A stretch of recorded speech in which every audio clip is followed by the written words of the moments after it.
Good morning. This is Rob from GRAF, and today I'm sitting here with Peter Mac Sporran. A lot of people in sub-Saharan African agriculture will be familiar with Peter. Peter's been kind enough to have a chat to me. Peter, you spent most of your life out in Africa, but originally from Scotland. What drove you to Africa, or why did you leave Scotland? Well, as they're old enough to have remembered the 60s, Britain was a pretty miserable place. Uh, all I can remember is power cuts, strikes, and very few opportunities for work.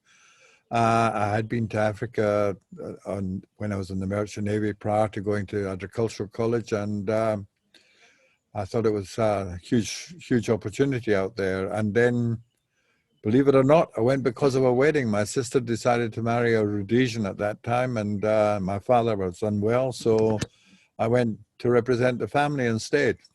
Right, right. And you spent most of your time in Africa, then in Rhodesia, and then of Yeah, course in Zimbabwe. Zimbabwe, yeah. So Yeah. I went there and after the wedding started work with the Scottish farming family known the Smiths, who were from Kintyre, and actually one of the brothers had gone to school with my father, so I worked for him for a while. I married a Rhodesian girl, and then leased and then owned a number of farms myself in that country. It was a land of opportunity. A lot of people in the UK think you had it easy out there. The immigrants into Africa had it easy. It was a land of milk and honey. What was it like at the start? Well, within a year of being there, I was called up for the army, and so the choice was a discussion with my boss, Hamish Smith. As well, if you want to stay and live here, you're going to have to do army call-up. You had no choice, and so it meant initially a year away from home. The war was just warming up. Uh, as his son Alistair said to me, well, you may well get killed. Little did we know that the war would become so serious and so ferocious later on.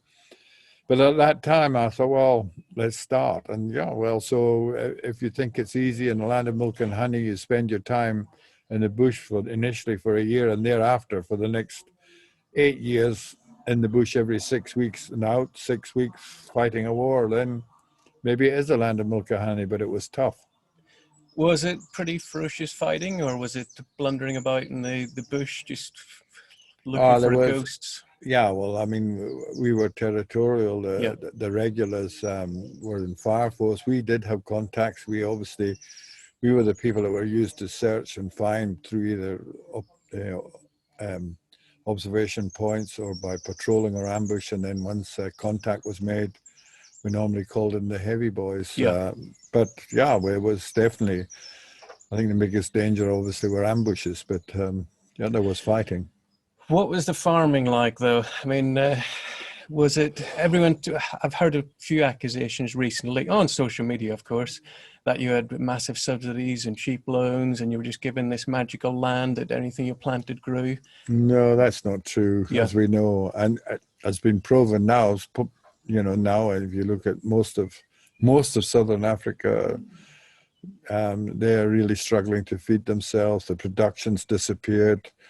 What we didn't have subsidies. We did have access to reasonable money. Uh, Perhaps it was be considered cheap now, but not cheaper, not as cheap as it is now, and if you can access it. yeah. But the fact is, we had a wonderful support system. We had great research applicable for that country, for that climate, and we had wonderful research and extension people. The extension people would visit my farm often and give us guidance. And there was a number of institutions where we could get the right information we required. Excellent handbooks. It was really geared to enable us to survive through the sanctions. Yeah, yeah.